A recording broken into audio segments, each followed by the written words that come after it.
Come in, sit down, make sure you book your tickets. You pay me cash later, $35 a ticket.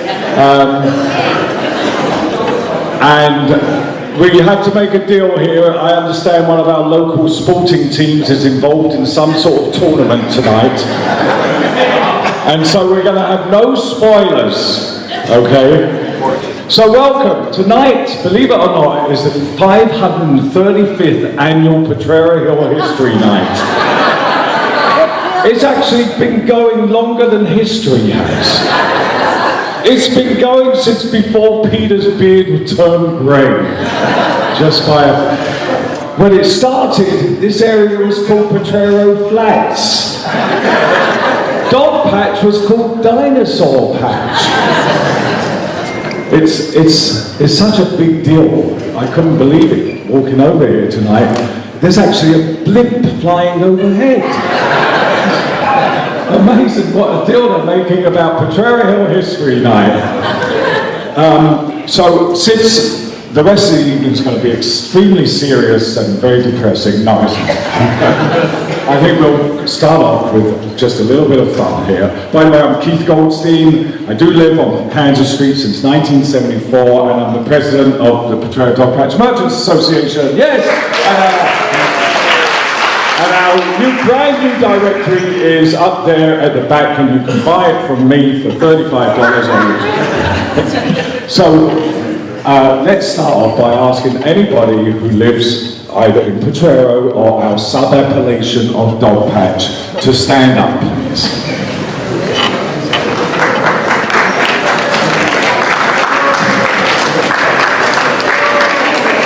Well, let's give a big hand to those people who don't live here but still came here tonight.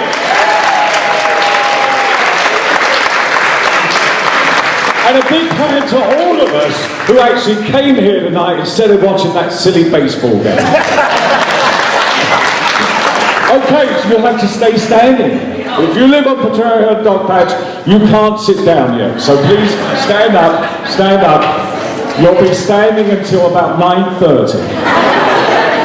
So, if you moved to the neighborhood within the last year, you have to sit down. Nobody sat down, we've got no rookies. But we've got people from all generations here, which is really fantastic to see so many different age groups represented at History Night this year. Okay, if you moved to Potrero or Dog Patch within the last 5 years, sit down. Oh boy, we got a lot of old timers here tonight. Hey, before we go any further, just curious, how many people, just wave your hands if this is your first ever History Night? Oh wow, thank you very much for coming. I'm sure we'll never see you again.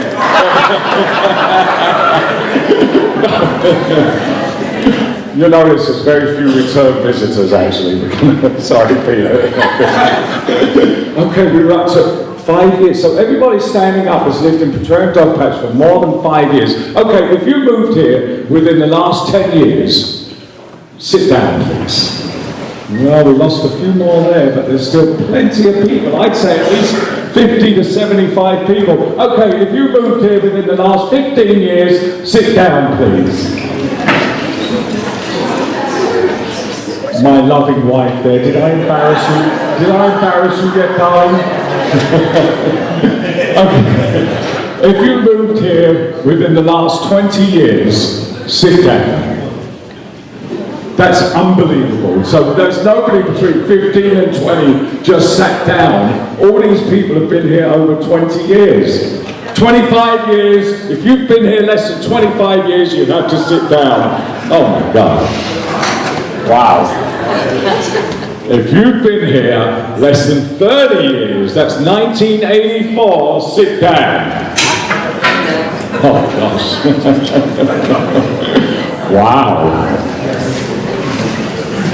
You look way too young. If you've been here less than 35 years, sit down please. That takes us back to 1979.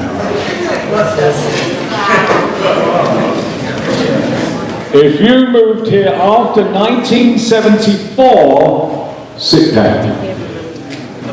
I moved here in 74, so I'll sort of half sit.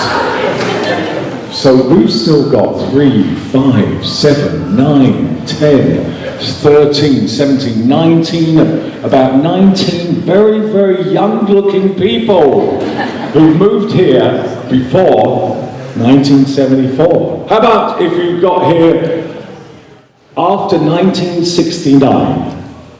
Sit down, please. Oh, we lost a few there. In fact, I can... Did you all... No, you've got to be lying. Did you hear all their knees creaking when they sat down, that group there? How about not possible that we... 1964, if you moved here after 1964.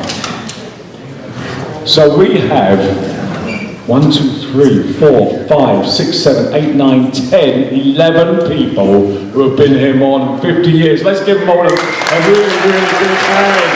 It's fantastic.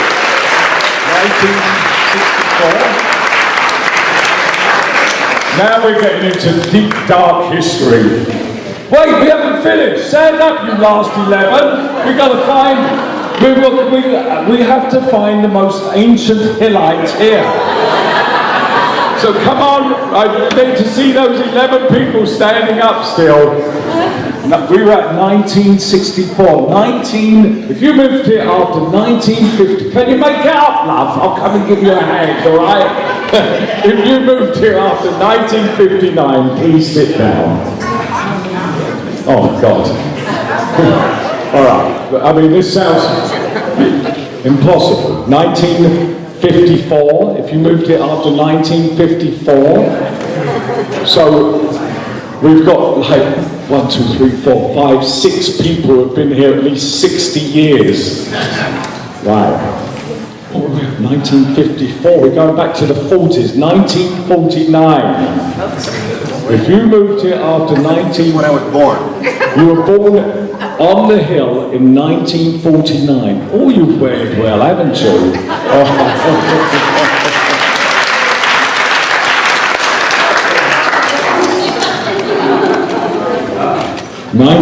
Is that Rosemary? Hello, darling. 1949. I have a feeling you lot know each other, the last 3 standing here.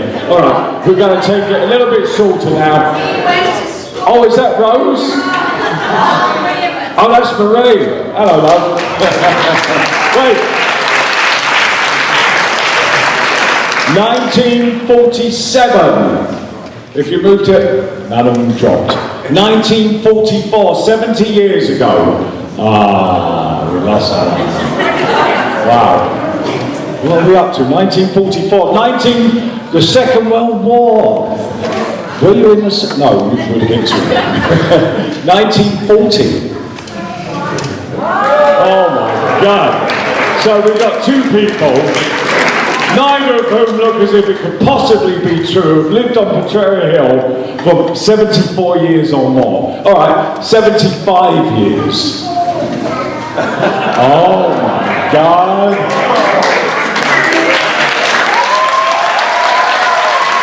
Wow. Tell us your name. Joan King. Joan King, well, you're a queen tonight, love, I'll tell you that. So, where did you move up? You must have been, were you born at a very old age? I lived on Rhode Island Street for 75 years. Congratulations, thank you. All right, so, thank you, Joan.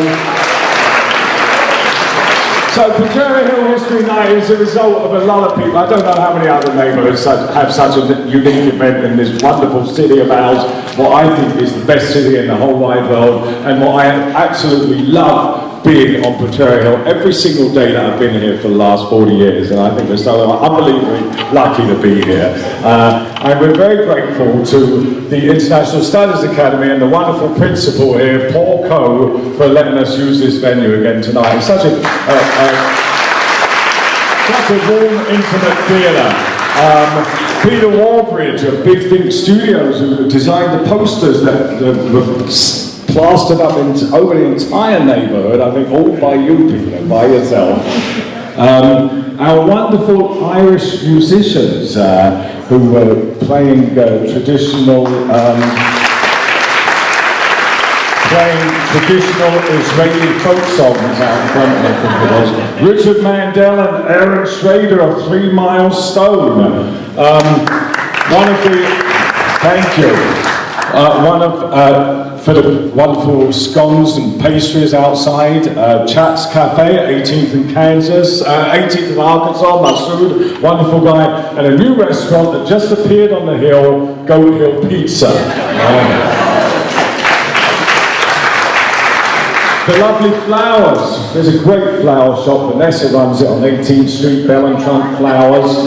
There, get their flowers. But most of all, to the proprietors of the Potrero Hill Archives Project, Peter Linenthal and Abigail Johnson. They've done such a wonderful job of preserving our history here on Potrero Hill, and you go outside and look at what the other people are doing with the Bethlehem Shipyard Museum and the Irish Hill that we'll hear about later. It's really fascinating stuff. We have a tremendous program. We have a wonderful, wonderful interviewer that I'm going to bring up right now. We all know him, we all love him. He is the man who put the goat into the pizza, Phil DeAndrade of Goat Hill Pizza.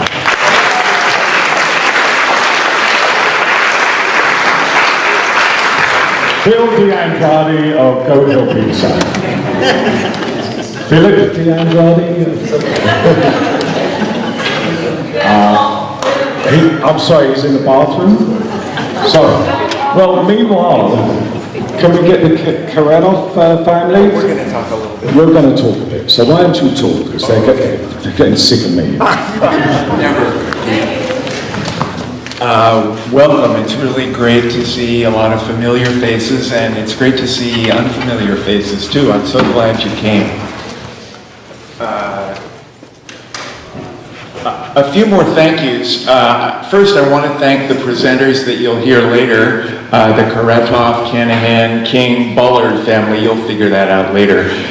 Also, Steve Harais, and all of these people generously are sharing their histories with us tonight. I also want to thank everyone who pitched in at the last minute to volunteer to sell tickets and serve our dinner tonight. And tonight we've got a really special AV crew who also came in at the last minute.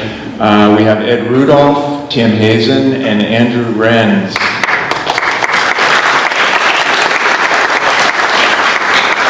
And I'm really excited. Andrew says he can record the slideshow and then put in live feed in some Apple-centric way that I don't understand, but it's really going to look cool. In the last year, I've seen more creative projects and energy focusing on neighborhood history than I've ever seen before. And I'm sure that that's happening because the city is changing so quickly. So people are looking to the past to find out what should be saved, and they're looking to the past to find out how to move forward. A few of the projects that I've seen are these. The Archive Project has partnered with the Bethlehem Shipyard Museum, and the Bethlehem Shipyard Museum has continued to collect important pieces of shipyard history, and it's moving forward on a really exciting program to teach skills to middle school kids and teach them how to use kayaks at the same time. And get them to stay in school.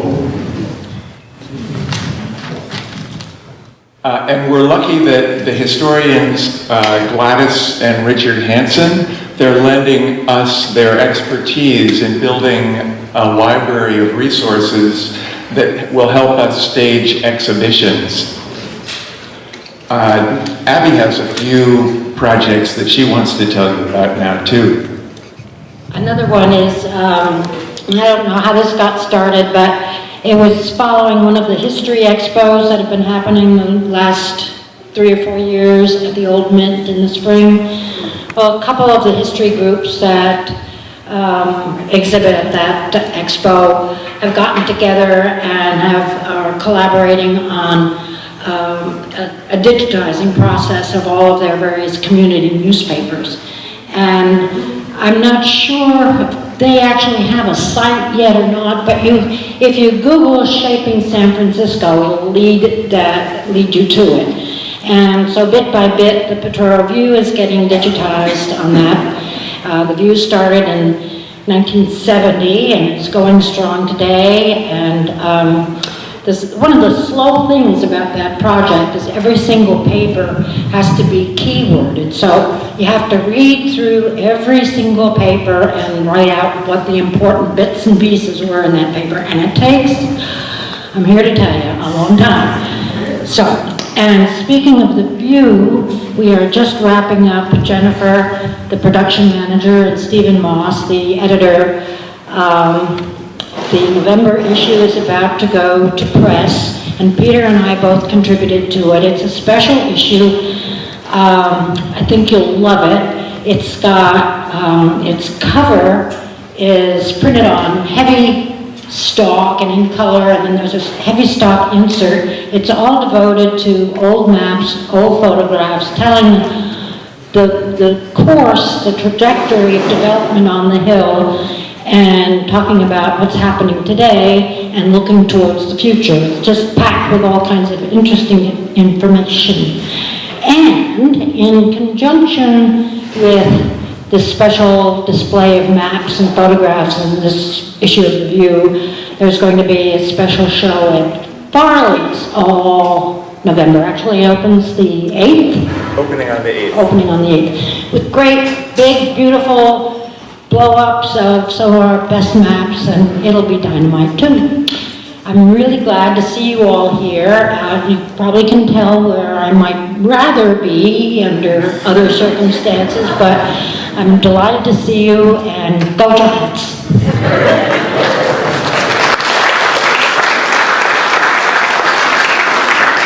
A couple other projects I wanted to mention, and I'm really mentioning these because I want to encourage you, if you have any interest in a particular project or a particular area of history, it's really happening. So now's the time to put your energy into finding out more about the history of our neighborhoods. Save the Hill at savethehill.com is working to save the historic Corovan building, which once was home to the Pacific Rolling Mills. Grow Potrero Responsibly at growpotreroresponsibly.com is working to make sure that the 1601 Mariposa development fits into the historic architectural context of the neighborhood.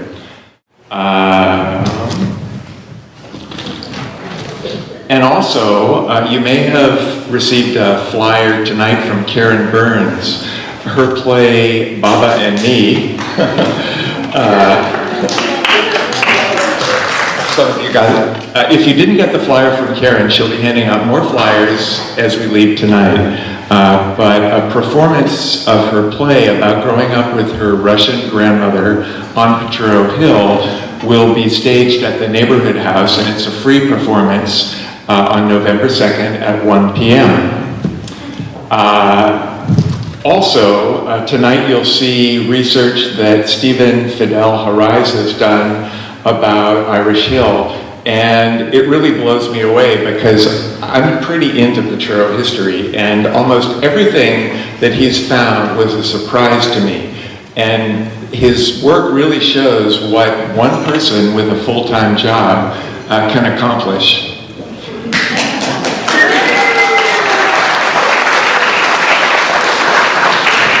Another ongoing project is the Loop, the Potrero Gateway Park.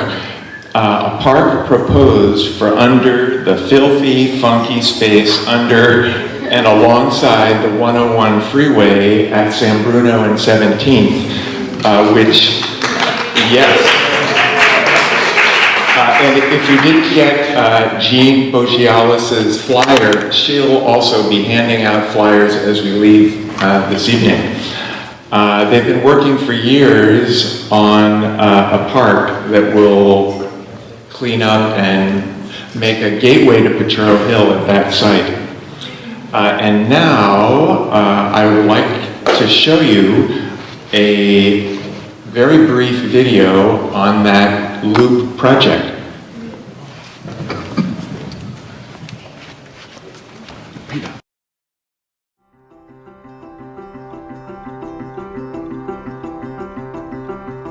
This is what you see driving into San Francisco on the Bay Bridge. This is what you see driving into San Francisco on the Golden Gate Bridge. And this is what you see driving into San Francisco on the 101 freeway, a neglected freeway corridor. In the Bay Area, the 101 freeway connects the peninsula through San Francisco to the Bay Bridge. The 101 is surrounded by dense neighborhoods that are rapidly developing, including Showplace Square, The Mission, Potrero Hill, Soma, Mission Bay, and Dogpatch. Thousands of residents, employees, and tourists travel between these neighborhoods every day. 17th Street is the primary route connecting the western part of the city to these neighborhoods and to the eastern waterfront. And in the center of all this activity is the Loop. Every day, 475,000 cars pass through this spot to enter San Francisco. Today, this is what the area looks like. It's a terrible, dark, creepy, scary area. This same chain link fence has been here for half a century. We're dealing with prostitution, drug dealing, camping. It's sometimes so filthy that I can't actually even take my kids underneath the bridge because it's too scary for them. People in the neighborhood who know it well don't feel comfortable moving through here, much less the people that are going to be traveling through here in the future and moving into the neighborhood. In the last year, there were 3 fires, one of which actually was very close to one of the homes. It's a roadblock between 2 up-and-coming neighborhoods. And it doesn't need to be this way. This condition of remnant spaces under freeways exists in many other places, yet other cities are finding innovative and creative ways to design, build, and maintain them. San Francisco is known for its innovation, and an improvement to the 101 at the Loop is long overdue. The idea is to take down the fences, clean it up, and connect the pieces to create one big, continuous, public open space. The Loop will be a new, innovative signature park and a new destination with experiences not offered anywhere else in the area or in the city. On 17th Street, imagine new places for seating, micro-business incubators, and an eclectic range of dining experiences. On Vermont Street, imagine trails, art installations, wildflower meadows, habitats, and places for dogs. And on San Bruno Avenue and around the Loop, imagine areas for planting, play, and breathtaking views of our city. The Loop will be a 2-acre park unlike any other in San Francisco.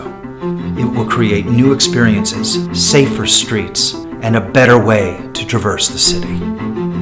Located among some of the city's most innovative companies, the Loop will be a great resource to stimulate activity and promote social innovation in the district. Many local businesses, individuals, and city agencies have joined the effort and are in full support of the Loop.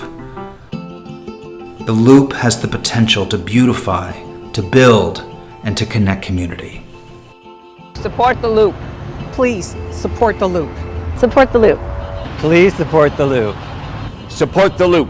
Support the Loop. Let's support the Loop.